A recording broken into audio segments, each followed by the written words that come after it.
যে আমি যখন খুব ছোট তখন অনেক বই পড়তাম, যেমন আমি যখন ক্লাস 4 পড়ি তখনই আমার শেক্সপিয়ার পড়া গেছে।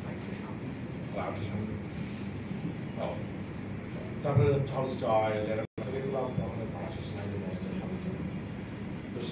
তখন একটা বই পড়েছিলাম আরব্য উপন্যাস। সেই বইয়ে আসলে ওটা আরব্য উপন্যাস আসলে ছিল না, কারণ পিওর অ্যারাবিয়ান নাইটস এটা খুঁজে পাওয়া মুশকিল আছে। আমি অনেক ভার্সন পড়েছি। তো যাই হোক, জেসি মার্জুসের একটা আছে যেটা খুব ক্লোজ ধরা হয়। এছাড়া 10 বছর ধরে আরবি শিখে আর 10 বছর ধরে অনুবাদ করেছে। ওইখানে অনেকদিন আগে একটা কাহিনী ছিল, কাহিনীর নাম হলো বুর্জুস মেহের। তো সে একটা বই রাস্তার মধ্যে পড়ে, ওই বই থেকে সে অনেক জ্ঞান আহরণ করে এবং সে বুঝতে পারে যে অতীতে কি ঘটনা ঘটেছিল বা কোনো কিছু স্বপ্ন ব্যাখ্যা করা অথবা ভবিষ্যৎ কি হতে পারে সেটা প্রিডিক্ট করা, এই জ্ঞান সে ওখান থেকে অর্জন করেছিল। এরপরে আর একটা চরিত্র ওখানে আসবে, মতলবধারী চরিত্র আসবে।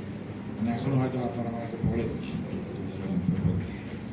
হাটস করে প্রেরণা আসছে, এটার একটা কাহিনী আছে। এর ব্যাকগ্রাউন্ডটা হলো, আমি যখন ফার্স্ট ইয়ারে পড়ি যে ঢাকা ইউনিভার্সিটিতে, তখন মাঝে মাঝে ছুটি এবং ছুটিগুলো অনেক দীর্ঘায়িত হতো, কারণ তখন এরশাদ সাহেব এসছে থাকবেন ক্ষমতায়, ভীষণ মারামারি গন্ডগোল হতো, আন্দোলন হতো, ইউনিভার্সিটি অনির্দিষ্টকালের জন্য বন্ধ হয়ে যেত। তখন যেতাম, আমার এক বন্ধু ছিল সে ব্যবসায়ী, ওখানে আমি যে বসতাম, পাশের এলাকায় ব্যবসায়ী ছিল, তার বাড়ি ওই যে হাটস, সে আসতো, এসে বসে নানা রকমের মন্তব্য। একদিন সে বলে, জানেন আমাদের ওই দিকে একটা বই আছে, কারণ অবভিয়াসলি আমরা বইয়ের দিকে নিতাম আলোচনা, সেটা বহু পুরানা বই, জুনায়েদ বাগদাদের লেখা। আমি বললাম যে কোন লেখকের নাম কি? জুনায়েদ বাগদাদ। যাই হোক, ওইখানে যে প্রশ্নগুলা করে ওইগুলা কিন্তু আমি করেছি তাকে সেই সময়, তো সে বই কিন্তু আমার দেখা শেষ পর্যন্ত হয় না, বিভিন্ন কারণে আমি আর ওই বইতে দেখতে পারিনি। বাট ওই ঘটনাটা আমার মনে ছিল যে এরকম একটা বই যদি হয় এবং সেখান থেকে যদি আমি একটা কাহিনী তৈরি করতে পারি, তাহলে বোধহয় একটা চমৎকার হতে পারে। যেমন এই বইটার বিষয়ে বলা হয়েছে যে বইটা পাওয়া গেছে ইয়াতে একটা পুরানা জমিদার বাড়িতে। আপনারা যদি পড়েন তখন দেখবেন যে মুজাহিদ কিতাব যেটা হাটস শরীফপুরে পেল, সে বইটা আসলো কোথা থেকে? ওইখানে ওইটা শৈলকুমার একটা জমিদার বাড়ি ভাঙা হচ্ছিল, সেখান থেকে রাজমিস্ত্রি হাটস শৈলকুমার থেকে কিন্তু আসলে একটা বড় জমিদার বাড়ি আছে এবং পুরানা, আপনারা হয়তো জানেন। ওখানে অনেক বই ছিল এবং আরো অনেক আসবাব ছিল, অনেক লোহার রেলিং, তারপরে যে বড়ি বর্গা, এগুলো খুব মূল্যবান ছিল। তো যাই হোক, ওই কিছু জিনিস আমার বাবাও কিনে নিয়েছিল, তার ম্যানেজারকে কিনে নিয়ে এসছে পাকিস্তান, ওগুলো এখনো আছে। তো যাই হোক, ওই কারণ যখনই কোনো আর্টিফ্যাক্ট পাওয়া যাবে, এই আর্টিফ্যাক্ট কতখানি জেনুয়াইন সেইটা বোঝার একটা কমন রাস্তা হলো যে এটা কিভাবে আপনার হাতে এসছে, how did you get it, কোথায় পেয়েছেন। এই কাহিনী আপনাকে কিন্তু বলতে হবে যে যখনই আপনি এটা কারোর কাছে নিয়ে যাবেন, সে আর গবেষণার জন্যই যান, পরিচয় জানার জন্যই যান, অথবা বিক্রি করার জন্য যান, এটা কিভাবে আপনার হাতে আসলো, এটা কিন্তু নাম্বার 1 স্টাডি। এটা কনভিন্সিং কথা, যদি কনভিন্সিং না হয় তাহলে কিন্তু হবে না। যেমন সিলেটে মানুষজন অনেক সময় অদ্ভুত সব জিনিস আমার কাছে নিয়ে আসে। আমার একটা পার্সোনাল লাইব্রেরি আছে, আপনারা জানেন না, এটা ছাত্রদের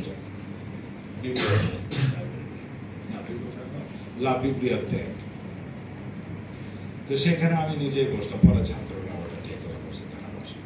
তো আমি বসে আছি, সন্ধ্যার সময় একটা লোক আসলো, স্যার একটু কথা বলতে পারি? নিশ্চয়ই। আমি পড়তে বসে, স্যার আমি একটা কাগজ নিয়ে এসেছি, এটা আপনি দেখে দেবেন? হ্যাঁ, দেখে দিতে পারি। কি বিষয় কি আসবে? কাগজ তো অনেকে হতে পারে, জমি দলিল হতে পারে, চিঠি হতে পারে। বললো না, এটা একটা ভিসা, আমি অনেক টাকা আমার ছেলের পেছনে খরচ করে এই ভিসা আনিয়েছি, কিন্তু আমার প্রশ্ন হলো এই ভিসা অথেন্টিক কিনা এটা আমাকে জানতে হবে। এখন এটা জানার জন্য আমি কি সেই ব্যক্তি নাকি যে আমি ভিসা অথেন্টিকেশন আপনাকে বলে দেবো? সে বললো না, আমার কাছে মনে হচ্ছে যে আপনার কাছে গেলে একটা সমাধান পাওয়া যেতেও পারে। এখন আমি আসছি আশা করে স্যার আমাকে একটু উপকার করেই দেন। বললাম স্যার দেন, ভিসা দেন, কাগজ দেন। তো কাগজ নিয়ে এসছি, কাগজ নিয়ে আমি খুব গভীরভাবে পড়লাম। পড়ার পরে আমি বললাম যে এটা চাল। বললো স্যার এটা কিভাবে সম্ভব? এটা আমার নিজের ঘনিষ্ঠ আত্মীয় এটা ডিল করছে, সে নিয়ে এসে দিয়েছে। এটা চাল আপনি বললে কেউ বলে না পর্যন্ত। বললাম যে এই জন্য বলছে যে এখানে একটা স্পেস ভুল হয়েছে, এটা কমা মিসিং আছে, জাস্ট বিকজ এটা কমা, এটা অথেন্টিক না। আমি তো এখন খুবই কনফিউশনের মধ্যে পড়লাম, আপনি কি ফার্দার আরো এটাকে আমাকে এক্সপ্লেন করতে পারবেন? বললাম যে অবশ্যই পারবেন। আপনার মোবাইলে টাকা আছে? কত? 57 টাকা। 57 টাকা তো হবে। এটা ভিসা ইস্যুইং অথরিটি হচ্ছে স্পেন আর ম্যাড্রিড। আমি ম্যাড্রিডে কল করবো, এখনই করবো। এখন কয়টা বাজে দেখেন? এখন ওদের অফিস টাইম, আমাদের এখানে সন্ধ্যা হলো, ওদের অফিস খোলা আছে। টাকা নিয়ে এসে তো সে 350 টাকা ভরে নিয়ে এসছে। কল করলো, কল করে ধরেছে তারা। ধরার পর আমি পুরো জিনিস এক্সপ্লেন করলাম যে এই কারণে আমি এখান থেকে আমার নাম আমি ফোন করছি, আপনি আমাকে সাহায্য করতে পারবেন, কারণ এখানে অনেক টাকা পয়সা লেনদেন হচ্ছে। তো সে বললো যে আপনি একটু হোল্ড করেন, আমি এটা আমি ভেরিফাই করে আমি দেখি, যদি সম্ভব হয় আমি সরাসরি আমি জিএমের সাথে বসাই নিচ্ছি, লাইন কানেক্ট করে তার সাথে হিউম্যান রিসোর্সের সাথে কথা বলে। তো দিয়েছে হিউম্যান রিসোর্সের সাথে সে কথা বলে আমাকে কানেক্ট করেছে। তো সব এক্সপ্লেন করলাম, সে বললো যে এরকম কিছু করি, this is totally fake, wrong, there is nothing there, এখানে কোনো রেকর্ড নেই। এরপরে আরেকদিন আরেকজন এসে হাজির, কি ভাই আপনার কি সমস্যা? বলছে আমি না স্যার একটা টাকা নিয়ে এসছি, কিন্তু টাকা আমি কি করবো, আমাকে দিতে আসছেন নাকি? বলছে না, দিতে আসি নাই, তবে স্যার আমি জানতে চাচ্ছি যে এই টাকাটা ক্যাশ করা যাবে। ওকে, সে টাকা কোথায়? সে আমাকে $1 মিলিয়ন বিল দিল, একটা $1 মিলিয়ন নোট। স্যার এটা 1 মিলিয়ন, এটা অনেক টাকা। সে $1 মিলিয়ন বলছে, আমার সেটা অনেক টাকা। তাকে বললাম যে দেখেন, $1 মিলিয়ন নোট হয় না, যেগুলো হয় সেগুলো ওরা রাখে just for show. There's no such thing, $100 এর উপরে কোনো বিল নাই। বলছে না স্যার এটা খুবই অথেন্টিকেশন। বললাম আচ্ছা, আপনি যদি অথেন্টিক এটা আপনি আমাকে বলতে প্রমাণ করতে চান, তাহলে আমাকে এইটা বলেন যে how the hell did you get this $1 million bill? আপনি পড়ে আছেন 99 টাকা দেবেন স্যান্ডেল, আর আপনি $1 মিলিয়ন নিয়ে আসছেন আমার কাছে। How is this believable? Sir এটাই তো সমস্যা, আমি ভাঙাতে পারছি না। $1 মিলিয়ন নোট নিয়ে এসেছেন, 99 টাকা স্যান্ডেল। স্যার আমি আমাকে তো হেল্প করতে হবে।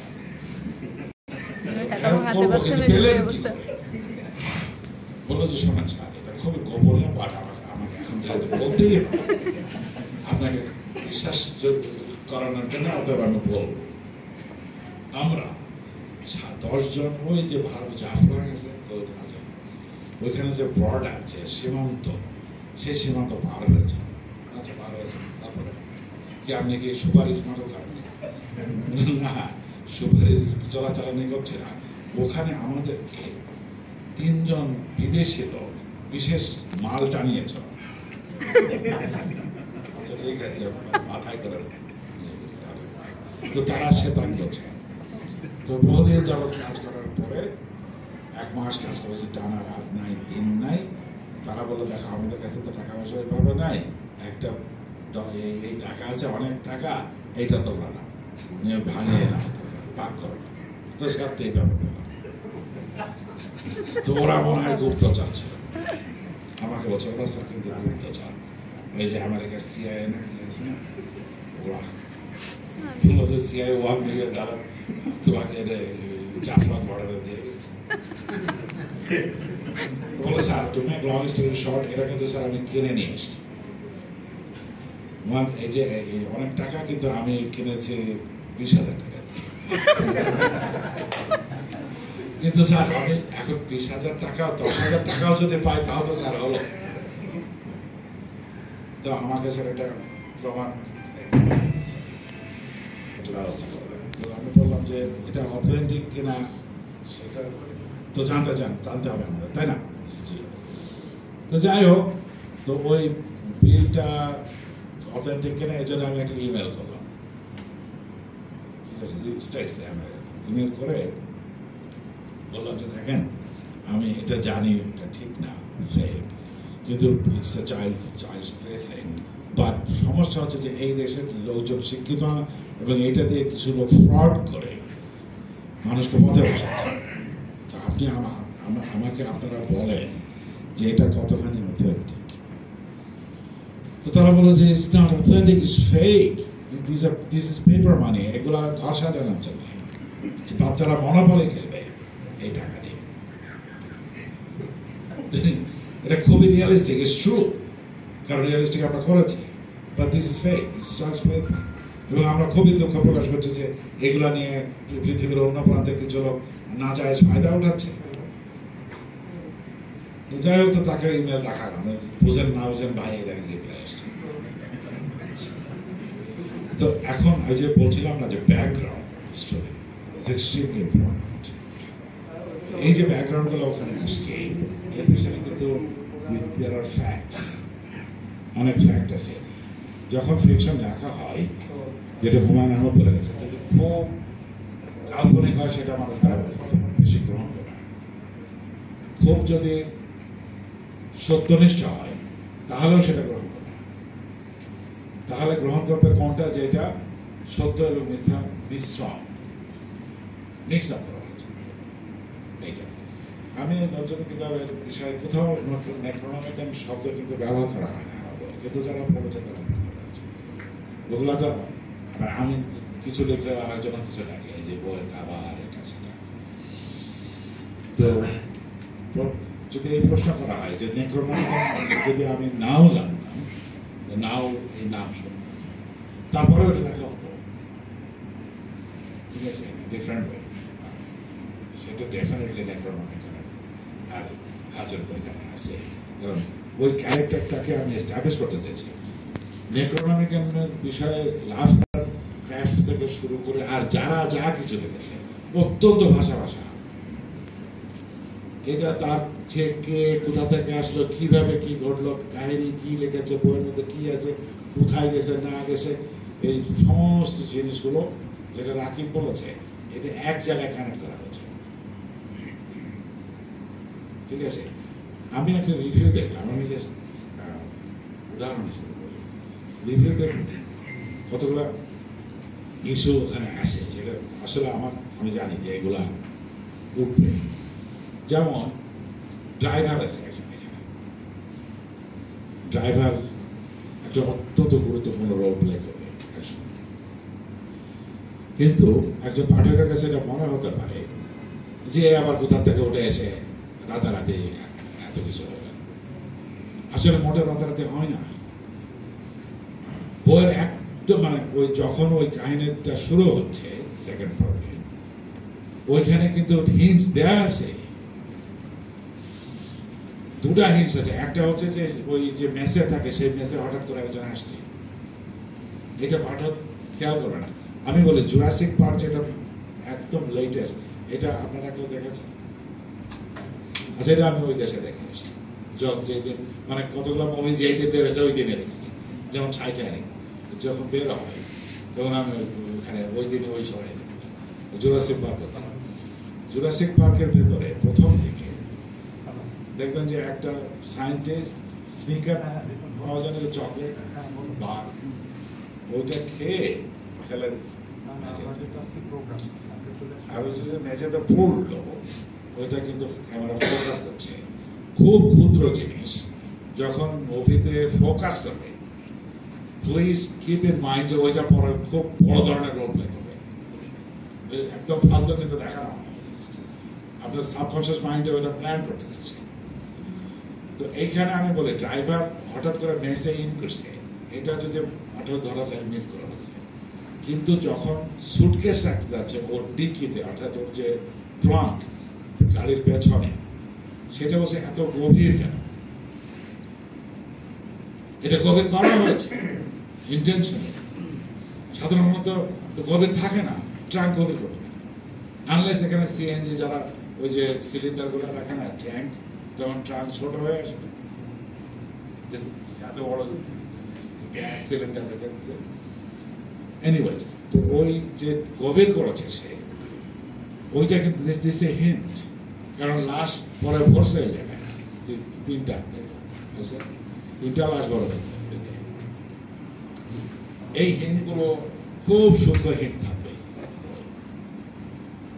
যেটা মনে হতে পারে যে হঠাৎ করে, যেমন সিডনি শেলটনের খুব নাম করা বই, তার ভিতরে মনেই হবে যে এই লোক নির্ঘাতে খুনগুলা করে বেড়াচ্ছে, কিন্তু সে আসলে খুন করে না, খুন করছে আর একজন, যে খুবই কম যার উপস্থিতি, বাট অনেক হিন্ট আছে।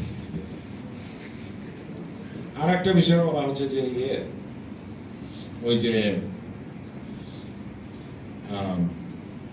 আল হাজরাতে ওই যে অনেক শক্তি সঞ্চয় করে নিয়ে আসলো, সেটার ইমপ্লিমেন্টেশন কিভাবে হয়েছে সেটা তো দেখানো হলো।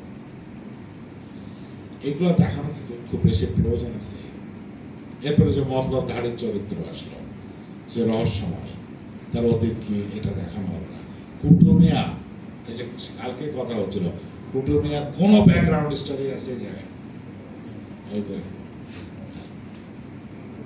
এগুলা দেবে না, কারণ দরকার নেই, এই রহস্যের মধ্যে থাকতে হবে।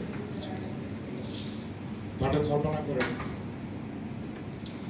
যখন একজন লেখক লেখে, আমরা বইয়ের স্ট্রাকচার, মানে লেখার স্ট্রাকচার, টেক্সট, তার ল্যাঙ্গুয়েজ, এগুলো নিয়ে ব্যাপক গবেষণা করেছে এই দেশে, না আমাদের করতে হয়েছে। তো যখন একটা লেখক লেখে বা পাঠক পড়ে, লেখক অনেক গ্যাপস অ্যান্ড হোলস রাখে, ভিতরে এত বড় গর্ত রাখবে, গ্যাপ রেখে দেবে। পাঠক কি করে, ওই গ্যাপস অ্যান্ড হোলস গুলো পূরণ করে নিজের মতো করে। এই জন্য পড়তে বলা হয়, যদি কেউ মুভি দেখে, ভিডিও দেখে, এই গ্যাপস অ্যান্ড হোলস সে থাকবে না, কারণ সে তো দেখতেই পাচ্ছে সব কিছু, তার মনোজগতের চিত্র তো কল্পিত হচ্ছে না। ঠিক আছে, এই নজরুল কিতাব বইটা লিখতে যেহেতু খুব ঝড়ঝাপটা গেছে, বই অভিশপ্ত, লেখা অভিশপ্ত, সবই অভিশপ্ত হয়ে গেছে। এখন যদি এটা বিক্রি না হয়, সেটা হবে সবচেয়ে বড় অভিশপ্ত, the ultimate যেমন রবীন্দ্রনাথকে ডেকে নিয়ে প্রকাশক বলছে যে ভাই, আমি তো পথে বসলাম, দয়া করে আপনার বই নিয়ে যান আমার গোডাউন বাজে। We are talking about Rabindranath Tagore, the Nobel laureate. এই ভয়াবহ অভিশাপ তাকে বহন করতে হচ্ছে, আমাকেও হচ্ছে। হবে, আমি লিখেছি যে আল্লাহ এই বইটা যেন বেচা হয়, যে এরকম পয়সা খরচ করছে এর পিছনে, সব কিছু। এখন আমি প্রশ্ন উত্তরে চলে যাই, কারণ